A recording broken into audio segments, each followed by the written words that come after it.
নিজের ছেলেমেয়েকে বিবাহ দেওয়ার জন্য মা বাবা অন্যের ঘর নষ্ট করছেন না তো? সুনম রঘুবংশী মে মাসে বিবাহ হয়েছিল। কিছুদিন আগে সে তার প্রেমিকের সাথে মিলে তার স্বামীকে হত্যা করে। এখন সেই জামানা নয় যেখানে ছেলেমেয়েকে তার মর্জি ছাড়া অন্য কারো সাথে বিয়ে দেবেন। বেশিরভাগ মা বাবারা মেয়েকে বিয়ে দেওয়ার সময় বলেন যে আমার সম্মান রাখতে হবে, আমার ইজ্জত রাখতে হবে, প্লিজ এই বিয়েটি করে নাও। যখন ব্ল্যাকমেল ও জবরদস্তি করে বিয়ে দিবেন, এইভাবে রাজা রঘুবংশীর মতো কাণ্ড ঘটবে। এই জন্য আমার সকল মা বাবাদের কাছে একটি ছোট্ট রিকোয়েস্ট, ছেলেমেয়ের বিবাহ জবরদস্তি করবেন না।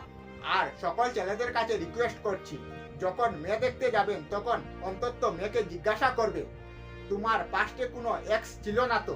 থাকলে বলে দাও, আমি কাউকে বলবো না।